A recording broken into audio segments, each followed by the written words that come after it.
We have statements from the Vatican, from the floor to the ceiling, on the economic issue, on the option for the poor. We don't have anything on the natural world, on saving the environment. We don't have a single significant document. Befriending the Earth. Thomas Berry's theology of reconciliation between Earth and its humans, with Thomas Clark.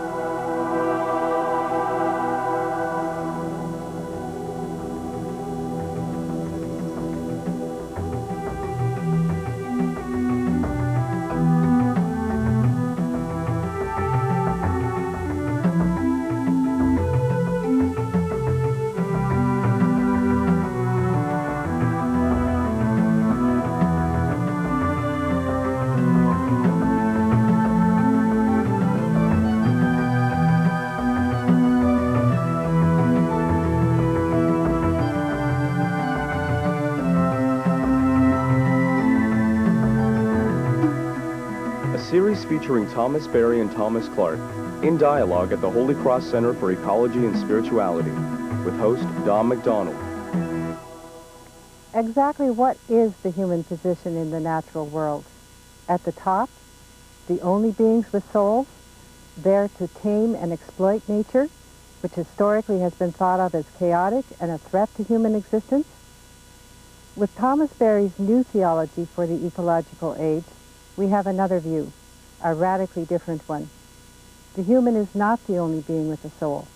All of creation has the quality of soul, its own inner being. The human is only the latest moment in a vast story of an emergent universe, entirely dependent on what was produced in each of the previous phases. The human is not on top, but with its mind has brought the universe to a stage of self-reflection. These ideas go far beyond any previous cutting edges in Catholic theology, including those new voices since Vatican II, which have spoken out for the world's suffering and poor. In this episode, we begin with Thomas Clark's own position, one that might be typical of some of the finest and most compassionate minds in his field of social justice theology. A theology like Thomas Berry's that places anything at all above the priority of paying attention to the world's disadvantaged humans makes Thomas Clark very uncomfortable. In the last 20 or 30 years, we have experienced all sorts of polarizations in concerned citizens and concerned Christians, right-to-lifers and pro-choice people,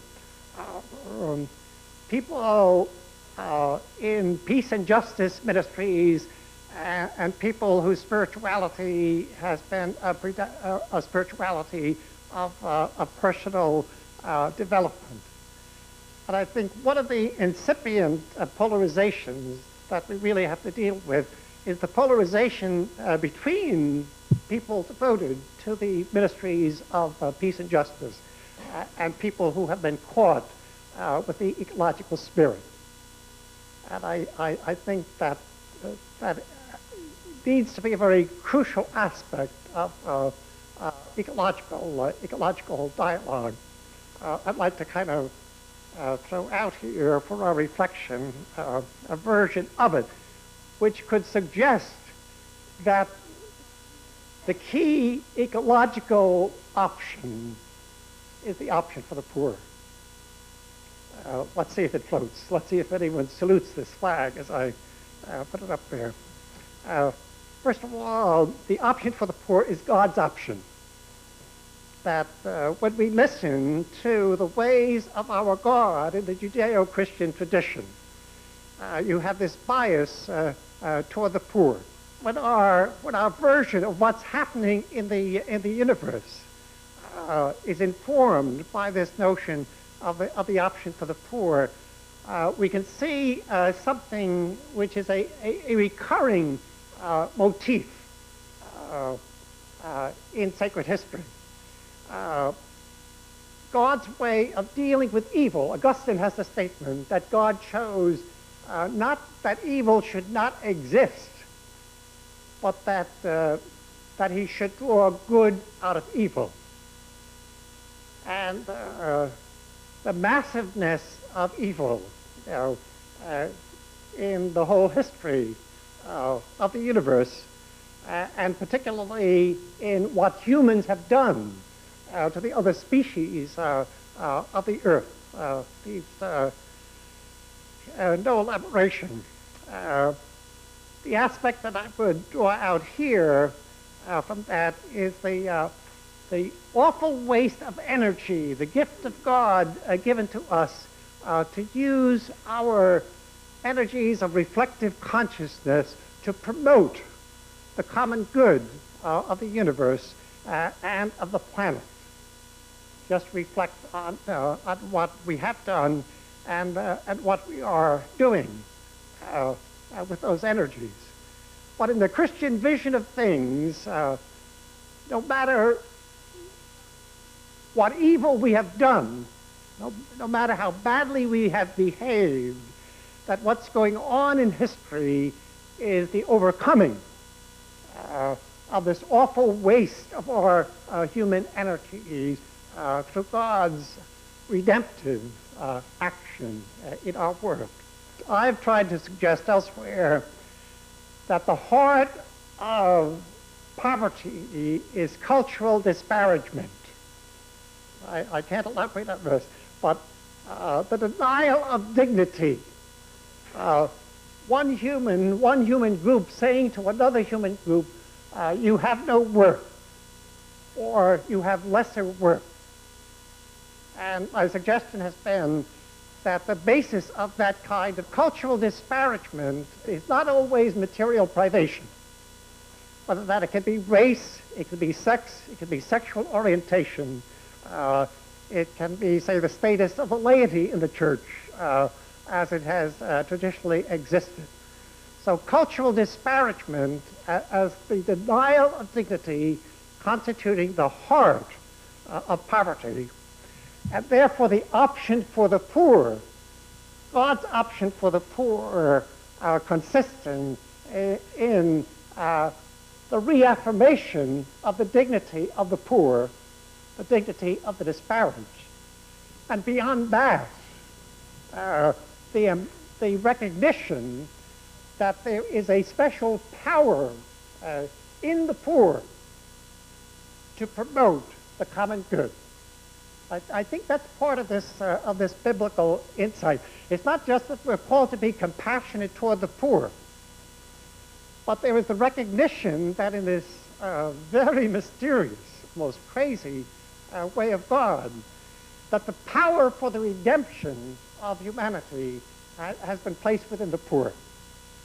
And that our call is to enlist all of our energies to liberate that power, so that the disparaged, the despised of the earth now become the ones who carry God's power for the common good to all peoples.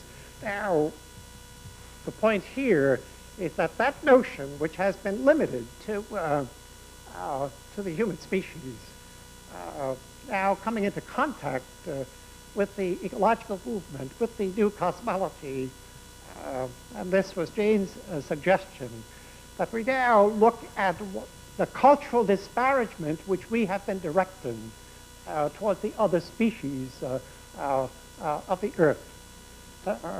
This may sound outlandish in this present context, but it seems to me that in the many specializations within the ecological coil, that the strategic one, the primary one, is to work at the heart of the cosmic process, at the heart of the human process, struggling to empower the human poor, that is, the culturally disparaged among the poor. As I say, I'm offering that to ask if what seems to be a gap between the people called to peace and justice ministries and the people now called to ecological ministry, to see if we could not find some kind of a common ground. It might suggest, say, a discipline where poverty of spirit, blessed are the poor, the first of the Beatitudes, is now high in our consciousness.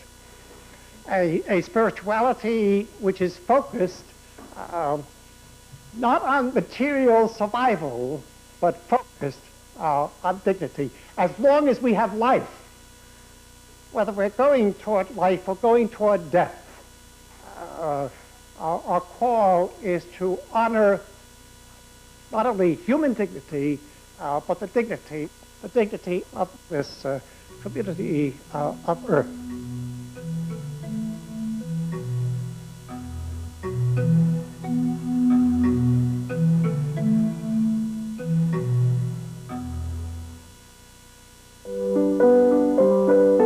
Couples sharing their experience with other couples, the way it feels comfortable for them. People come up and say, my goodness, you know, what you were saying sounds so much like our marriage, and we've had similar kinds of situations, and it's so reassuring to understand that we're not alone, that we're not the only ones going through this at this time. And that's basically what the weekend is about, taking stock. Every time we come here, we get more and more out of Marriage Encounter. It's not something that's a one-time thing. In 1976,